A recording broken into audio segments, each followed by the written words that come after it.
Hello and welcome to the Artisan School. We teach Pianocraft. We live Pianocraft. I'm here with the lovely and talented Stacy Beadle, one of our other coaches. We unfortunately will not be joined this week by Jacob, one of our other instructors. He's got family things to do, which is awesome. So you get Stacy and I, which we will trudge through the muck that is piano dip today.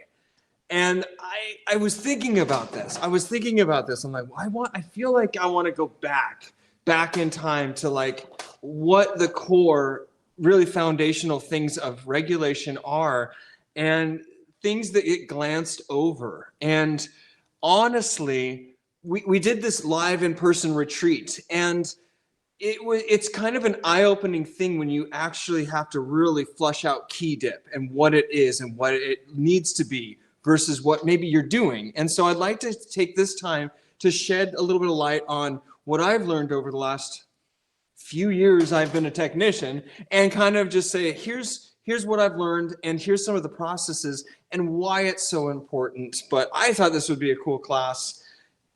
If nothing else, this is something to do while you're driving, right guys? Right guys? Just might as well. It's either Joe Rogan or it's the Artisan School. So when it comes to dip, I want to go over just the bare necessities, like the essentials. And I'm a big fan. I don't know if it's because it's wood, but I'm a big fan of the rosewood dip blocks. Oddly enough, like they make this really, it's weird. Yamaha makes their own dip block, and I kid you not, it's like orange and it's made of like a plastic material. It's like $50. It's ridiculous. It does feel pretty good, so if you ever do get one, just like treasure it. I don't even think you can get them anymore. Maybe you can, but I'm pretty accustomed to this, just the rosewood black dip block. I think you can get these at Shaft. I think they're like $10 plus $200 shipping. So that's, I think, what is available.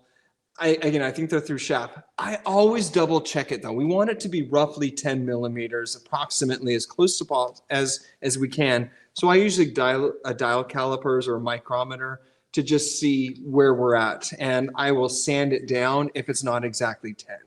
So I want that to be my baseline, 10 millimeters. If I'm working on a concert grand, I might go a little bit thicker than 10 millimeters, and I would just add a little bit of like blue painter's tape to the bottom, and so that I get a little bit more dip that way. But for the most part, this is tried and true. I'm always carrying this, and I will have just a simple kit. We kind of showcase these at the Artisan retreat, and just a simple kit. You don't need a lot. Especially as your daily EDC, everyday carry. This is more than adequate for what you need, and it fits in my pocket if I needed it to be. But with that dip block, you're going to be able to not only do all of your natural dip, you can do your sharp dip as well, because that 10 millimeter, setting the naturals to that 10 millimeter is really that core fundamental thing that you need to be able to do. And from there, you can set your sharp dip, no problem with that. So I'm going to get into that. But first, we need to go ahead and break open the piano and get started. Always put the case parts where they're not going to get damaged by a kid or a cat. Today I was working on a piano and they had a cat that was just all over the place. So keep the case parts away from anything that can damage it. David, I thought you could do the key dip with the key slip in place. I guess you can, but why would you? You know, I think that's my thought on it. Like, let's just have full access to underneath the keys. And I'm going to show you how quickly we can go ahead and do the key dip, kind of using some of these techniques. Questions so far while I'm opening up the cavity of the piano? Here's another view. It's cool. Stacy's going out to a concert tonight. You're seeing Metallica, right? That's the one. No.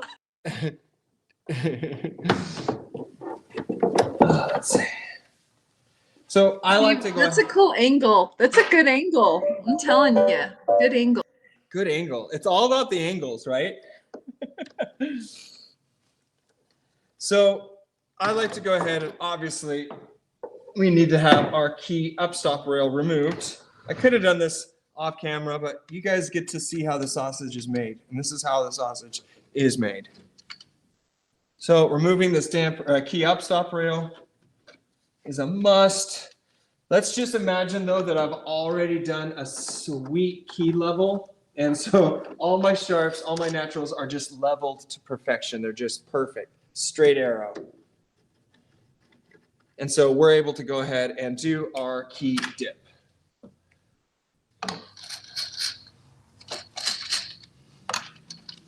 I'm always going and removing these stupid little ones in the center. It used to be that I was like, no, I can kind of get around them and I'm fine. And every time I'd have to like remove them. So I just do that as a start right away. Be sure to not only put your cheek blocks in place, but tighten them down. We want to tighten our cheek blocks down because we want the key frame to be pushed down properly on the key bed. And so by tightening these cheek blocks, we can ensure that that's happening.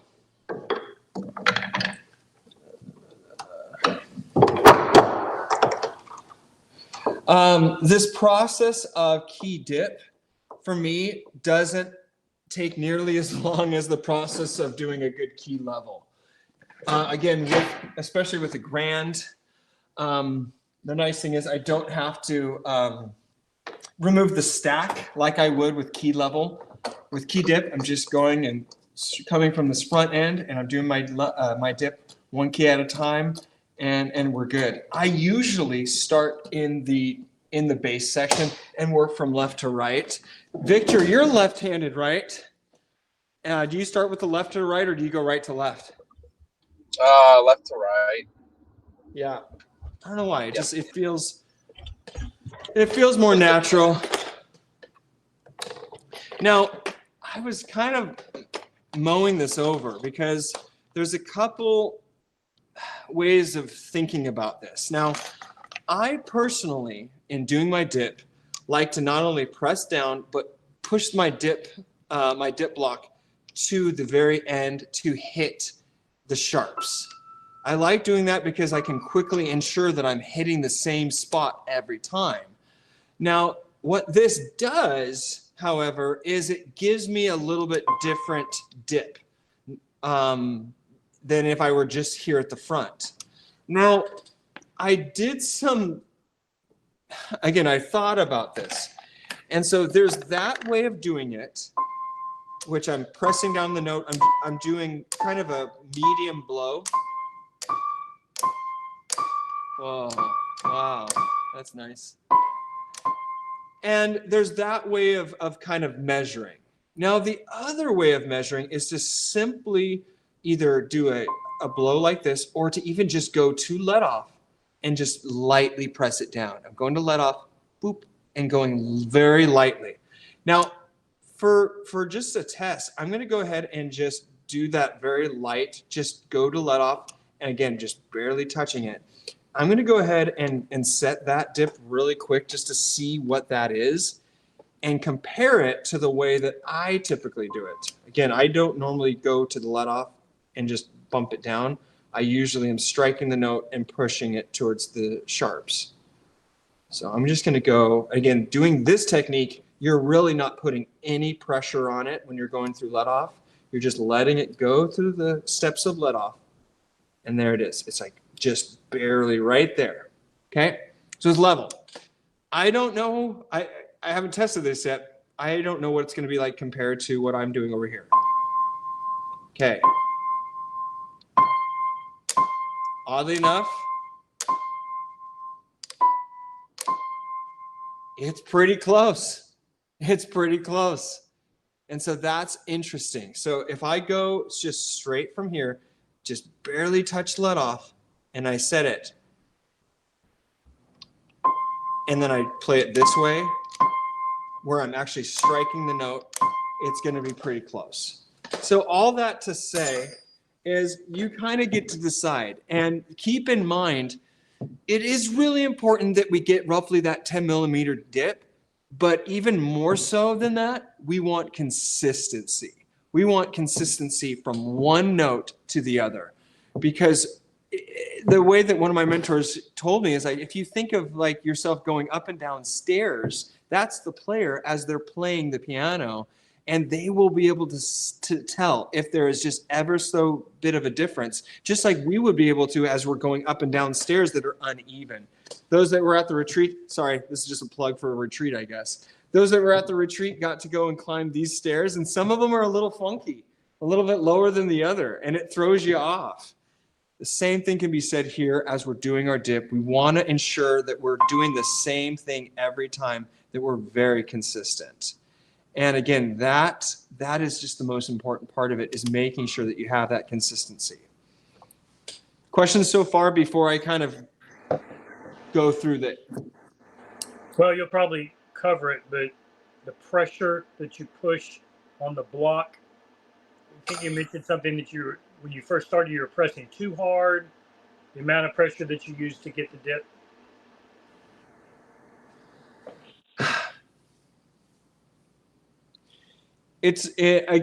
I would say press the same amount of hard every time is more important than how hard you're pressing.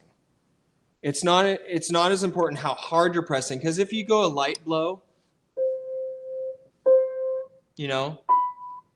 versus this, if I do a harder blow, that means that my dip is going to be deeper. If I do a lighter blow and measure it, that's going to end up, I'm not going to have it as deep. At the end of the day, it is important to have roughly 10 millimeters, but it's more important to just make sure that every stroke you're doing, you're getting used to it and getting that same amount of pressure. That's the most critical thing, because if you ask 10 different technicians, is their key dip exactly right? And each of them will literally be like doing a different amount of pressure. That being said, I do like that Wessel Nickel and Gross dip gauge. It had that brass on it, it's weighted, and you can, if you wanted ultimate consistency, that would be it. And because that goes the exact same amount of pressure every note, and you can visually see at the very top if it's flush or not. And so if you wanted to kind of play around with that, that's a great tool, especially as you start out. And the way I like to use it is go ahead and do your dip with that, and then go through and feel how much pressure you need to press down to achieve what it's telling you is perfect. That's a way that you can do it. But you're going to see right here kind of my process. And it was funny because Skylar at the retreat, he literally just was like, I just want to watch you do it. And so I'm like, okay, let's watch somebody do this. Da, da, da. And I like this because there's kind of a rhythm to it, and you just get used to it. By the way, I will do multiple passes because I feel like my brain gets a little foggy and I start to overthink it. So I'll start out by first lining out my punchings. So first thing I'm going to do is line up my punchings outside of the tray, like so that I have easy, quick access to them. Then I'm going to carefully shut my tray and make sure I don't drop it. So kind of spread these around. I got all these. Yeah, there we go. See that? I'm just trying to get a good angle for you. Okay, so again, this is my process. I'm always using the dip block with my left hand. I'm using my tweezers right here. And my goal is to be able to just quickly, and this is how I do it. I literally will have my tweezers. I lift up and press on the key, and then I will choose one of my different punchings as quick as I can. So right here, it's deep, probably about a pink and a blue. That's pretty deep. What I want to make sure to do is that I have my blue underneath the pink, because I want to have the larger at the bottom followed with sequential smaller and smaller. Perfect. I'm probably going to try that same thing because I have a baseline and I'm like, okay, I know that that was a blue and a pink. Am I going to try that? Is it going to work again? Yep, worked again. This one feels deeper. So I'm actually going to do 2 blues. Again, because I did that first note, I have a baseline. But after I'm done with this, I'm going to go back over these. Ooh, I think that could go, that's a little bit deep. So I'm going to go one more pass. I'm going to add a white. It's about that refining. That needs a more than a white, so I'm probably going to put a green up there. And you can do this whole process relatively quickly. I mean, it depends on how far off they are. Needs another one. This time it needs a white. And you will get so used to knowing, okay, that's roughly this. That's roughly this.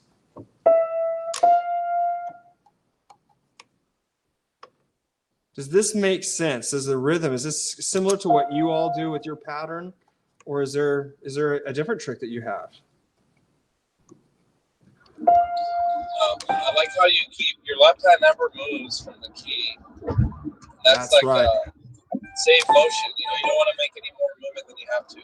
So this is so much more efficient than I ever did it. And I think that's what we all realized at the retreat. Like, we would put the dip block down, pick it up, you know, like too many things. So this makes sense.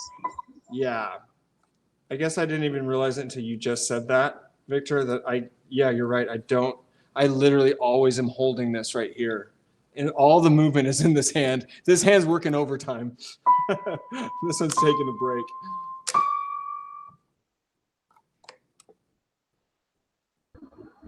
Yeah, and that's interesting because you're left-handed, but you're still doing it with your right. Yeah, well, I'm pretty ambidextrous, so I don't, yeah. Well, exactly, yeah. I think it's always good to do stuff with both hands because then you can do things like this. It makes sense going the way you're doing it. It's funny because I really do preach that, but I am such a hypocrite when it comes to tuning with my left hand. I don't do it at all. Yeah. Well, I'm the same way, even though I'm left-handed, I do like half of the stuff right-handed, like this. You know, whatever feels comfortable. So that whole section is good. Done. What does that take? A couple minutes, and you can get really, really pretty quick at it. But it does take practice. Majority of the practice just is like getting, and you could do this just practicing it. It's just getting used to moving the tools. I mean, if you're Michael, he's so good at just like taking time to like, okay, I'm just going to practice this movement. And if you notice, I'm not wasting time trying to pick this up with that. I used to when I was younger, and I was like, I'm going to go ahead and like do this and then like pinch it back and put it back. And now I'm like, screw that. This is like efficiency quickly. I'm moving it up, move. That's so true. I do that too, but then you realize you drop it a lot. You drop it a lot more than you would think. And one time I didn't realize that my tool had a burr on it. And it was like scratching the key as I was like kind of putting it on. Just don't. Just it's so funny. Yeah, for white keys, yeah. For naturals, use your hand. For blacks, you have to use it. Yeah. Yeah, and that's exactly it. So, and that moves on from the naturals. This is the process for the naturals. I'm going to go through and just check. And sure enough, as I'm going through and I'm just going to the let off, wow, that's literally the same. Crazy. I actually never really tested it, but that's pretty much the same. And sure enough, that one was a little low. And yeah, I need to add a white. Crazy. So I'm pretty happy with this dip so far. And from here, I can go ahead and begin to figure out how I want to do my sharp dip. I'm a big fan about knowing how to do the core processes and core skill building first. And so you can use a Jarvis jig, which has a piston that measures. I love that tool. You can use this little mini Thor hammer right here. You can use this guy. That thing's pretty cool.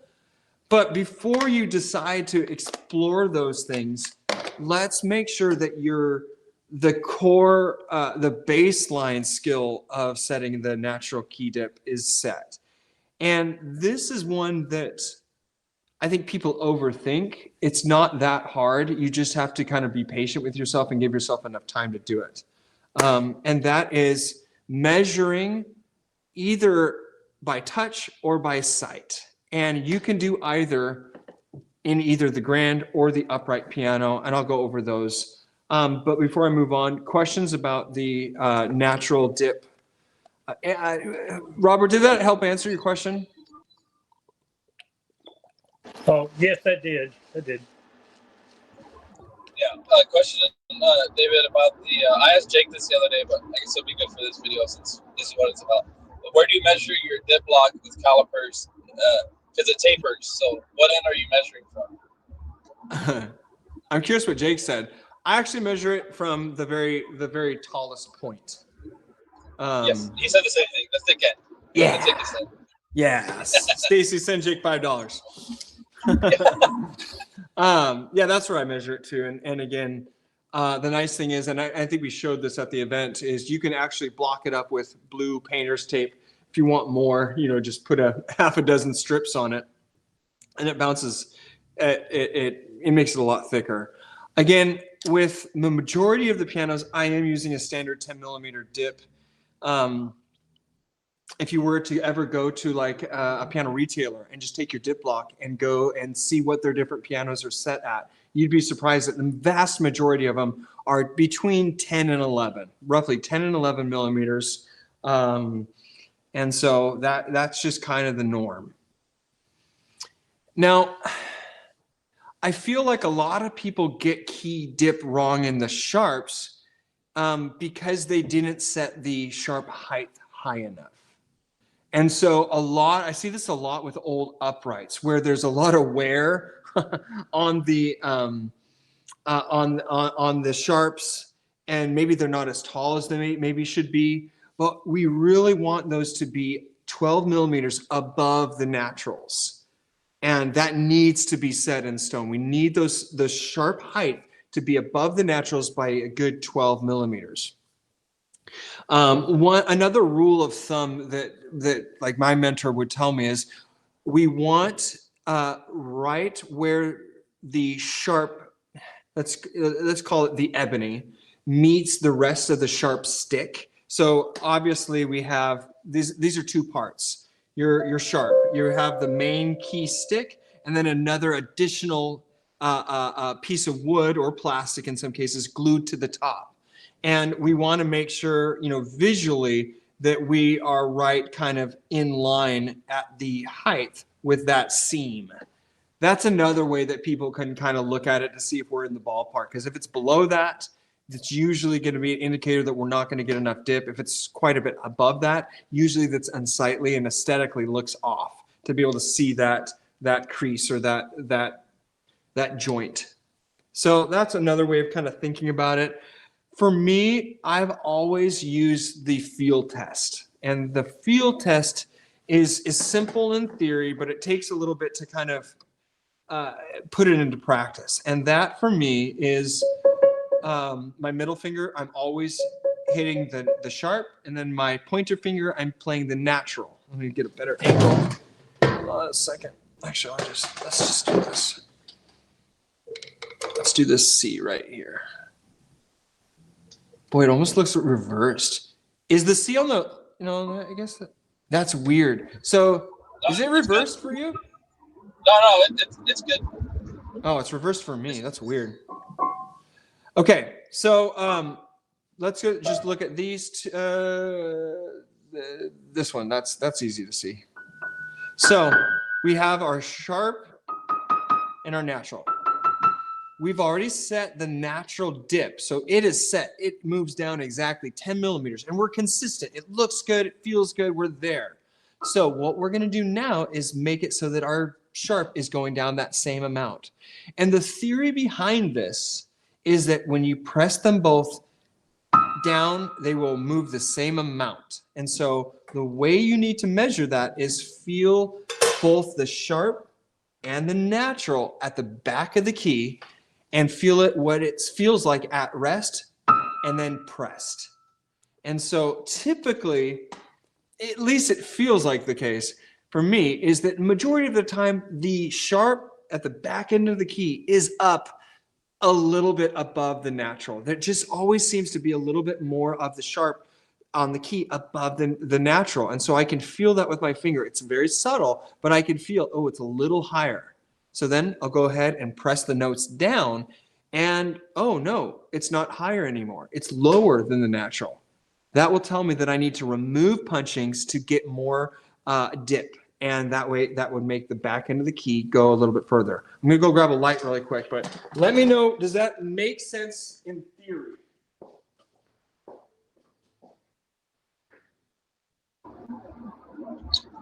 That makes sense. So if that black key were higher in the back when you press down, you need to add punchings. If it's lower, you need to remove punchings. That's exactly. And so I do this. Let's do this. The other way of doing this is as follows. There's no way I can keep this steady, so I'm going to move this. Roller coaster time. Okay. So with this other test, and I'll dance between these two tests, honestly. And so again, the first one is right here. I'm playing these two notes. Here's the sharp, here's the natural. Actually, I'm gonna come over. Let's do this. This will be better because you can see that. Okay, sharp, natural. I'm putting my finger way back here, and sure enough, that natural is lower. This natural is lower than the sharp. And so here I go. Yep, this sharp is not going down far enough. And so I need to remove those punchings to increase my dip. Now, the other way of doing this is visually looking at these 2 points right here. And so, sorry, this point and that point. So again, this is my sharp, this is my natural. I'm going to look at where the whip and heel is at rest. You see those? You see the difference is this one right here is actually a little bit higher than this one. It goes this a little higher than that. So when I press down, I want to see, are they the same? And sure enough, no, I need to go ahead and remove. I need that to be a little bit deeper. So those are the two, I would say, core ways or techniques of doing your sharp dip. Between those two, you should be able to do the dip no problem as the sharps. And again, everything starts with this dip block and getting that perfect 10 millimeter dip throughout all the naturals and then moving on from there. And as you can see, if your sharp or natural dip isn't set just right, perfect, it affects the sharp dip. It affects everything. It affects the amount of aftertouch you're going to get because you're going to have to compensate that somewhere else if you want it to be even. And it's easiest to really take the time on the level and the dip. And honestly, this part of the regulation is amongst the least enjoyable for me. I think it's time consuming. It's just time consuming and meticulous and boring, but that's for me. But it is the foundation for which the regulation really is going to be built on. It's again, one of the 3 core steps of our aftertouch: dip, let off, and blow distance. And so it really is critical that you embrace getting that dialed in. And it's not so much about the dip itself being exactly perfect. It's it being perfect from one to the other. And that is the crucial thing. And that was the thing that my mentor really drilled into me is like, listen, close is good enough, but we need these to be consistent from one to the other. And so having that consistency from one to the other is absolutely is just core. What I did right here, as far as hold on, as far as showing you that visual test, I'm going to show you with an upright action model. That same thing works here.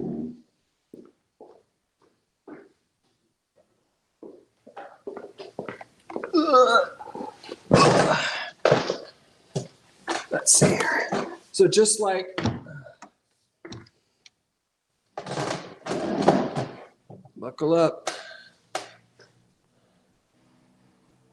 David, you're checking that lead off on the black keys as well, right? With the soft stroke. Oh, like to do this this technique like this. I'm doing an actual full-on blow. Like okay. No, I mean after you feel like you got the dip right, you're just like you did with the white keys. You went down each one to check the lead off that after touch. You're doing the same thing with the black keys. Yeah. And that's assuming though that like I'm far enough in the process that I get good aftertouch, because a lot of times I'm doing my dip, but the blow distance is crazy. They're not checking. My let off and drop is off. I'm doing what I can, but no matter what, I'm definitely trying to make sure that my dip is consistent. And I'm not always going to be able to just slowly go down to let off. Remember how I was saying like, oh, that's a good technique where you just slowly go through let off? That only works if you can actually achieve let off, right? If it actually goes through all those steps. And a lot of the pianos I'm working on, I don't even have that option. So I'm just going to go to the back of the key, one to the other.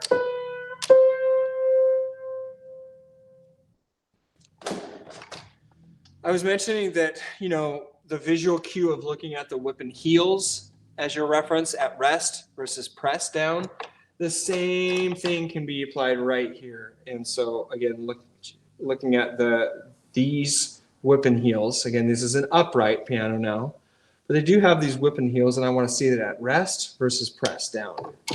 So here we go. I'm going to, again, we're looking at rest. I can see visually that the right hand one is a little lower, and actually that looks pretty good. So I'm guessing one of y'all regulated that one already. But that's that visual cue. Also, you can do the same thing where you're touching the key at rest here versus pressed and feeling the difference. Again, they make jigs. Well, they do make jigs for this. The Jarvis jig is a great one. They have the tiny Thor hammer. That works too. But those are only so good. What's that? You can use a nickel. You can use a nickel. Back in the day, the PTG, a lot of people don't know this. This was like 25 years ago. The PTG wanted to like give out stuff to the people at the conventions, and so they drilled a hole through a nickel, and you would put that nickel over the key pin. What you would, and that would be like an aftertouch gauge. Like, so pretend this is your nickel. You put it in under the key, go through let off, and oh, does it go through let off? Yes, it does. Great, we have good aftertouch. They got contacted by the National Treasury Department, and we're like, "Are you defacing currency?" And they're like, "Oh shoot, yeah, we are. We're like drilling holes through the middle of the face of the president here." They're like, "Yeah, can you not?" So that they stopped doing that back in the day. Is that what you were talking about? Oh, you probably were. You were talking about just the height of the. Sorry, Yeah, you can do it with the height. No, I didn't know you could do that with the aftertouch gauge. That's pretty cool. But yeah, I'm talking about on the top to do your black dip.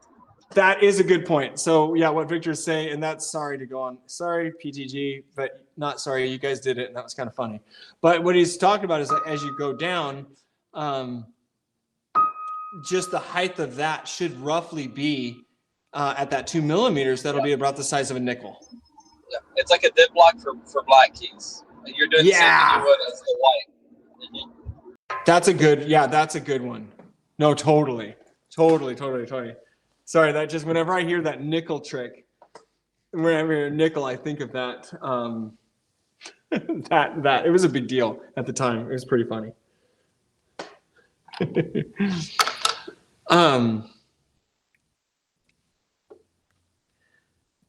Be sure, and we've talked about this before, if you're working on an upright in particular, if you're doing the dip, if you're going to the let off, do make sure that if you're on an upright piano, that first and foremost, that the rail that is moved backwards so that we know that the hammers, the hammer assembly, the weapon, everything is resting on the keys. I can't tell you how many times I thought that everything was in place, or I forgot to tighten my action bolts, and I do my regulation, and sure enough, everything wasn't really resting on the keys. And so once I did adjust my lost motion, my key level was all wonky and not right. So make sure that the action is resting on the keys by simply moving the rest rail backwards towards you so that everything is resting on the keys. Secondly, to do the dip on an upright, you will want to make sure that your back checks are pushed backwards, far out of the way, because we do not want to artificially think that we're getting good dip, but in reality, it's the back check is holding the weapon, the hammer assembly in place, and that happens a lot too. Where wait, why does it feel so inconsistent, and why does it feel like it moves around? A lot of times, that's the reason. It's because we haven't moved these back checks out of the way to first do our dip, and then we can move them back into proper spec. But again, those are things that people miss, and then they get really frustrated because they're not able to get the consistency, and one note will work and the other won't. Victor, I think you and Ram were talking about that, and how maybe some of the regulation of your grands weren't as consistent as you wanted before. But then when it's like, wait a second, if I just, it's the winking of the jacks in the grand piano. It's just like that one little step makes it so that you can have that consistency, have that correct evenness throughout that is not only consistent, but it stays in regulation. So there's a lot of little tricks and tips like that.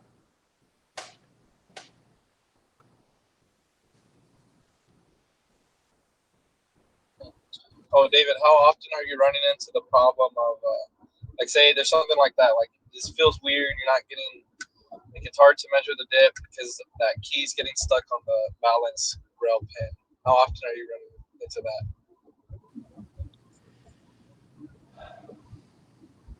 The key's getting stuck on the balance rail pin. What do you mean by that?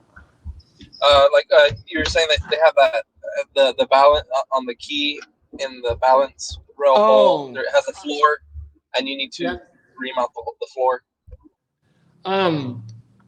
With older pianos, so what Victor's talking about is this, and I need to go grab that tool. Did you end up buying one, Victor, yet? No, I need to get one, but they have them on the Pianoforte supply. So this one blew my mind when I first learned about it, and it makes sense. So you have your key, grand or upright, and the balance rail right here. You have the key pin that goes up through the bottom of the hole and up through where the key bushings are. Now, what you don't normally think about is the fact that at the bottom of this hole, there's this floor. And that floor should only be so tall. Because if it was really tall, if this floor was really thick, what would happen is that when it pivots over, when it goes down, it would rub up against the top of that floor, that pin would. And you would be basically bending that pin at the edge of that floor. Now, they make a tool that helps you go through and test to see how thick that floor is, because it really is only supposed to be a couple millimeters thick. But in a lot of cases, just due to the fact that a 150-year-old piano didn't have perfect machinery, those floors won't be exactly perfect, they won't be consistent, or they'll be too thick. And what this tool does is it allows you to go and test and then remove material to make it so that that floor is just the right thickness. Is that that's an ish description of it. I'll have to show you it. I need to go grab one. I need to get one. But your question is, how often is that the case? Very rarely. But when it is and you fix it, It's like, yes. You look around and like, look what I've done. Nobody looks. Yeah, and you can tell that may be the issue if like you feel resistance at the end of the stroke. At the end Very of the slow. keystroke. Yeah, you're like, why is it? And then you're like, wait, what is going on? And so the first thing that I'll check for is like, okay, is that key pin butting up against the back end of this? Does it need to be pivoted forward? No. Okay, so there's something else going on. And so usually if I have one of those tools, I'll put it in there, and sure enough, it's not able to go all the way through because that floor is way too thick, so I'll have to ream it out and remove that material. Is that a pre-measured tool for the standard key, grand key? Yeah, so it's the tool that we're talking about. It's not you don't regulate the thickness of it. It is pre-made, and it only is one thickness, and you just ream it out to what that thickness is. So I'm guessing there is an industry spec. If I had to guess, it's 32nd of an inch, 2.5 millimeters. Very small. Yeah. Yeah, and that's what that is supposed to be. But and next time you're at a key, kind of look. If you kind of look down the barrel of it, you can kind of see. Okay. Yeah, you can kind of see the walls. Oh yeah, that's kind of ish. You can kind of see the wall of it right there. See how thick that is? That wall is what we're talking about. That. Yeah, even down there you can kind of see. Yeah. That floor is what we're talking about. For those that are watching online, they're like, "What is this? What is this?" YouTube. Yeah, you can get one on Irwin's Piano Supply or Balduc. What is that? What it's called? Yeah, From Balduc. Canada. Balduc. Balduc. Yeah. I don't know how much that tool is. Was it like $30? Oh, on Pianoforte Supply, it's pretty expensive, $60. But on Balduc, I think it's much cheaper, about maybe half that. Okay, yeah, get the one for Balduc. It's fine. It's fine. You'll use it. How many times have I used it? What's it called officially? Sorry. Yeah, what is it? It's. I think maybe keyhole reamer. Yeah. I'll drop a link in the forum later. Yeah, drop a link in the forum. So this is not one you can make a homemade jig out of it real bit. No. Okay. It's such a weird specialized tool that works oddly, like really well for what it does. I'm amazed at that. I'm kind of like, some tools are out there. I'm like, no, that doesn't justify the price. Steinway flange spacing tool. No, this one doesn't. Yeah. But it's crazy because you're the only person I've ever heard talk about that.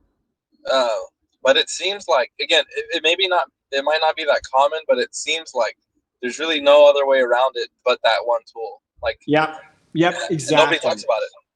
No, and I think I'm going to do a short on it and promote it because that's kind of, I didn't know about it for 15 years before one of my mentors showed it to me. I'm like, what? Never would have thought about that. But then when you see it and you see it done and you see how much better it works, it makes perfect sense.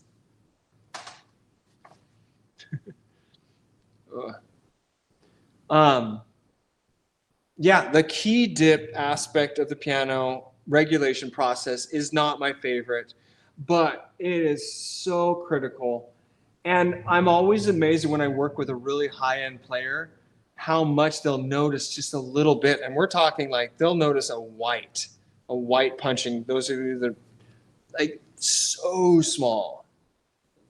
And at first I'm like, no, you're fine. It's not. And then I'll test it. I'm like, I guess a little bit. And they'll show, I've just had to like accept this is another level of players that I need to rise up to, I guess. And so the dip is a big deal. Everything else builds on that. And I know I say that a lot because at the end of the day, all the steps, everything builds on everything with regulation.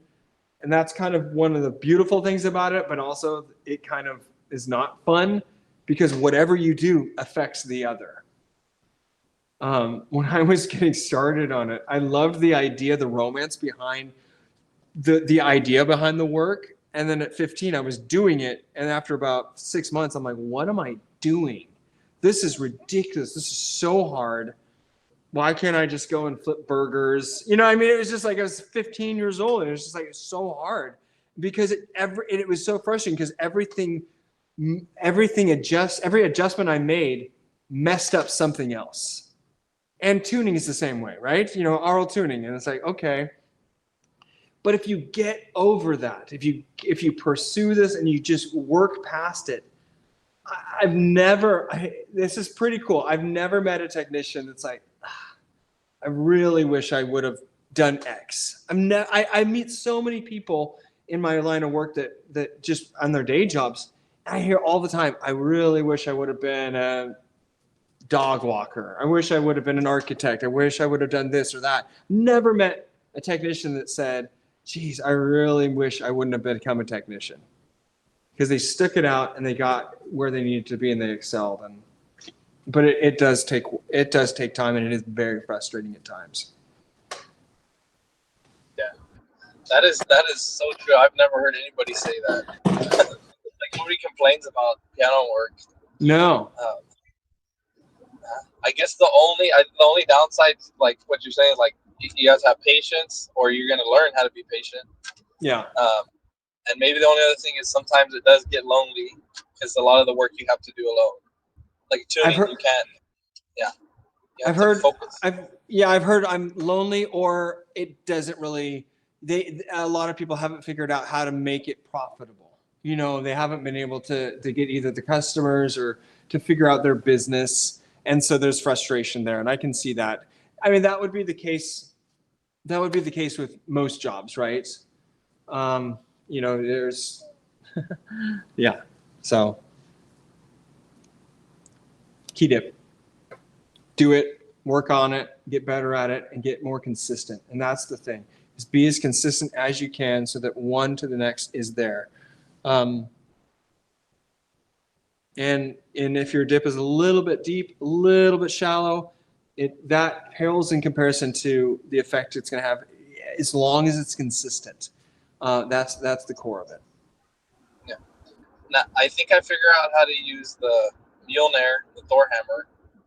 After trying it there and also watching tons of videos on it, you want to, when you put it in underneath some guys do it for whites and blacks. I wouldn't do it for whites. Like, use your dip block. It's the most accurate.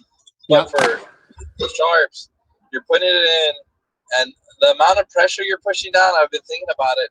It's like the same pressure. Like if I were pinching like a piece of paper in my hands, like for it to not fly away, you're not like death gripping it. Like you're not pushing really hard, but you're also not like holding it where like that paper's gonna fall out. So if you're like pushing your thumb on your finger to hold paper, that's how much you want to push down on the tool under the key. Because you do want to push down a little bit. You go right underneath the black key, and then you're gonna tap on the black key. And do you hear any knocking? And is there any movement or like a click? And so you're saying that I'm actually pressing. So visually, I'm actually pressing down. Just the slightest amount with like the top of your thumb. You're gonna push down on the tool. Mm-hmm. Okay. Just a slight amount, like maybe even the weight of your hand is pushing it down. Because if you think about it, very minimal. Yeah, because you can push down on that punching quite a bit, and this is the same kind of thing with the dip block. Well, how much do I push? You know, you're gonna have to figure it out. But again, it's more about the consistency. At least be consistent with whatever pressure you are using. Here's my question. Okay. I'm just looking at my my dip block to this gauge, and I can feel same. Yeah. And what I'm doing in putting in the way I'm striking the note, I'm putting more pressure than what you're saying on this. Is that going to affect this tool? No, I don't think so. Again, it's more about like what you're saying. Like, every technician, it's going to be a little different. It's just more about keeping it consistent. So I guess I probably would press a little bit more. Again, like maybe the weight of my hand weight, Okay. pushing down on that punching. But, you know, it's about being consistent from each black key to black key and tapping on the top and hearing, is there a click when I push down on the black key? If there is, that means obviously there's too much space. The dip is too deep. So you're going to need to add punchings. And then the other way, which I've seen technicians do it, is if you push on the key, you should see the hammer rise a slight amount. It should go up a little bit. So I'm putting this in. Uh-huh. And then I feel like it's good right here. So I tap this and I look down and see if that, okay. Yeah, if you push on the key slowly, you should see the hammer rise like a 1/16 of an inch or something. All right, so I set this already has my dip on my natural set. I just set what I would imagine this being good. So I'm gonna just do my field test and just see. Okay, they are exactly even. Okay, this needs to go down further. So that means I need to get to where I'm pressing this down a little harder. I see, I can feel that. Yeah, I can feel that. I see what you're saying. It's just a little bit more, but this is what we're talking about, y'all, is just testing it to your field test. You know what I mean? Yep. And so there's that. Yeah, and that's exactly what I did. I had you set one, and then I did everything based off of the one you did that I knew was perfect. And that's how I figured out how much I need to be pressing down. Makes sense. So there's that test, and then if you put it underneath the black key and you push down, you should see the hammer rise. Like, I think of it as a reverse drop. The same that the hammer would drop, it's going to go the opposite. So it would go up like, you know, a 1/16 of an inch, like the slightest amount. If you push down on the black key. I push down. Oh, I see what you're saying. Yeah. So I'm pressing down. Yeah. I see what you're saying. Yeah, I would go here, insert it through here, then press down on the sharp, and then the back. I'd be able to see that just move up on the hammer. I see. Yeah, that makes sense. Yeah, and then you can again test for consistency, key to key. Are they all rising up the same amount? Mm-hmm. Okay. And that's how I see. That's how I see, like, you know, these really high end technicians. That's their final test. Are they all rising the same amount? And that's how you know you have the same, because it's like an aftertouch gauge at that point. With the aftertouch gauge in, are they all going up the same amount of aftertouch? Wow, that's cool. Yeah. Whew. Yeah. Once you figure it out, it's pretty cool, but it does take it takes longer than all the other tools, I think, to master. Yeah. I would make sure that it is the same thickness as your dip block, because at the in-person, my dip block was 1 millimeter thicker than the hammer. So, oh no! It was causing problems. Yeah, it's definitely easier to measure because it's round, so you can just throw your calipers right over it. Totally. Yeah. Well, on Wednesday we're doing una corda, pedal regulation, and some hammer spacing, and kind of my process for that, which is a good lead-in to hopefully do the string leveling. Oh, string leveling for you, Victor. Gonna get a mouth guard. I was doing some of it the other day, and again, I'm like always so worried about it. It's scary. It's scary. I have a quick question. Key leveling. Yeah. On the grand, because I'm just starting. It's my own grand, but I put the punch-ins in the back. Then I took the stack off, put the punch-ins on. I put the stack back on without the screws, but that really doesn't give you a true. You have to put the screws back in to put the action in. You have to not only put the screws back in, put them back in on the right order every time. Yeah. It's ridiculous. Okay. I put it back on. I thought, well, this should do it. And then it looked like really the weight wasn't true. So I may be unscrewing it, screwing back on my stack. Yeah. This is my first one. I mean, it looked pretty good, but then, you know, you put the stack back on and Yeah. I won't know till I screw the screws back in. Exactly. Just that last Okay. little bit. All right. Yeah. I never realized how important stack screw, keeping it the same. And actually, that was going to be my question to you guys at the end of this. Thank you for joining. If you have more questions, go ahead and look at the artisanschool.com, artisanschool.com. I'll see you in the next one.